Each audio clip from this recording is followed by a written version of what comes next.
If you guys want to enter this week's giveaway, just leave a like on the video, subscribe with notifications turned on, and then leave a comment down below. I'll be drawing the next winner in my next story video, which will be coming this weekend in the Bowler's Origin story. For every like this video gets, the more the giveaway will be worth. So far in the last 3 weeks, there have been 2 winners. One of them won $40 and the other won $50 for gems. Anyways, let's hop into today's video.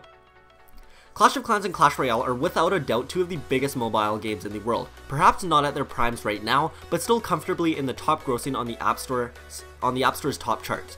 With millions and millions of daily players and a loyal fanbase that has been involved since Clash of Clans first came out nearly 6 years ago, it really is no surprise that these 2 games have found the amount of success that they have. And despite their success, there is an obvious divide between the 2 games, where some people are huge fans of one game but don't really like the other, and in a way it creates a bit of competition between the 2 games.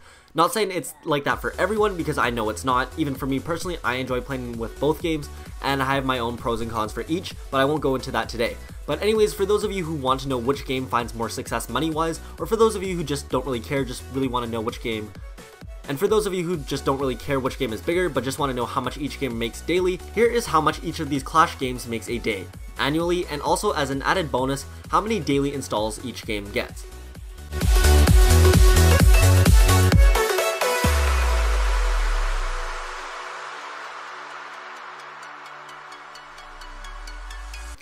As a quick disclaimer, before I tell you how much each game made, all of the data that I found was all from May 7th, 2018, and also these numbers are only estimates based off of the App Store's data, and are of course subject to be varied by other factors. So anyway, let's start off with the Clash of Clans since the game came out first.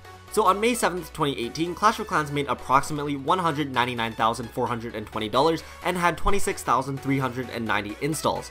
However, keep in mind that for the daily installs, it counts for people who are re-downloading the game as well. And if we multiply that out, that gives Clash of Clans $72,838,155 annually, and then also 9,500,400 installs.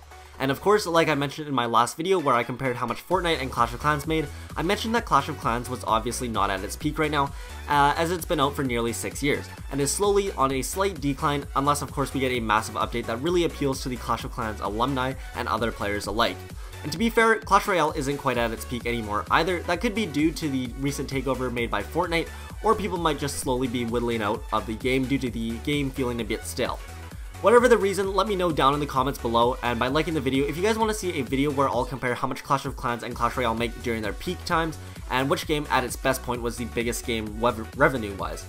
But anyways, moving on, next up is Clash Royale, and on May 7th, they made approximately $141,985 and had roughly 29,894 installs. And that leaves them at $50,790,600 per year, and then 10,761,840 annual installs.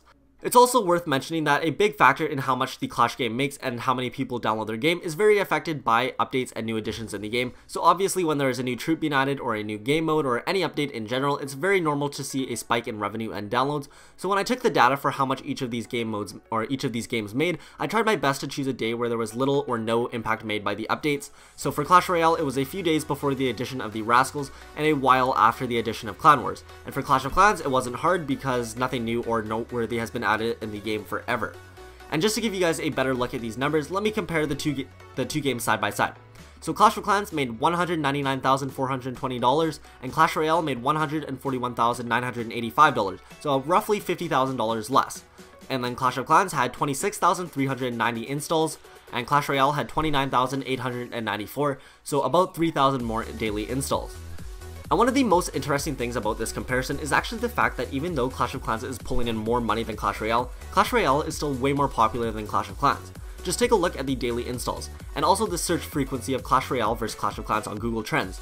Clash Royale is definitely more relevant and popular than Clash of Clans, and honestly, the reason I think that Clash of Clans still makes more money than Clash Royale is the fact that Clash of Clans just has way more things in the game that you can actually spend money on. So to like max an entire base from scratch, it costs roughly like $100,000. I can't quite remember the exact number. Someone did it once or did the math on it, but I think it was over 100,000. It might have been like 200,000. But whereas for Clash Royale, I'm not sure the exact number as well, but it is for sure less than Clash of Clans. But plus in Clash Royale, most people spend their money or gems on grand challenges rather than just buying chests, whereas in Clash of Clans the only way to spend gems, not directly on upgrades or resources, is to boost barracks and stuff like that. So usually people who are looking to get a head start in Clash of Clans just go all out and full on upgrade the defense or hero for however many gems it costs. And then for Clash of Clans, I can speak from experience that is definitely not cheap. Even just to upgrade a single hero level, it costs like thousands of gems.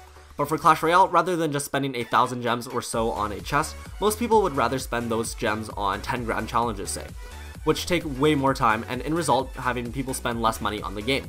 Or at least they will space out their transactions and in result in like a week's time span, spend less money on Clash Royale than they would on Clash of Clans. Both of these games are a bit pay to win in a way. Clash of Clans I feel is a bit more so, Clash Royale I feel is a bit more so. However, like I said, there's just less to spend money on. All you can really do is buy grand challenges and then upgrade card levels, whereas in Clash of Clans, you have all these different troops to upgrade, all these defenses, different town halls, and tons of like different tiers like that. But that's just my thoughts on why Clash of Clans makes more money than Clash Royale. Maybe I'm just completely oblivious to the actual reason, and if you want to clarify it with me or anyone else, just go ahead and let us know down in the comments, and I'll pin that comment to the top of the section. But anyways, that's going to wrap it up for this video. I hope you guys did enjoy, and for the next video in the series, let me know what games you want me to compare. It could be one of the Clash games versus any other, or it could be like two completely different games like Minecraft and Roblox or like anything like that. Or it could just be these two same games, but maybe after a major update or in their prime, so like Clash of Clans versus Clash Royale in its prime or after a major update. Just let me know whatever you guys want to see in the comments below, and I'll go through them later on today. Anyways, good luck to everyone in the giveaway, and I'll see you all in the next video. Peace out.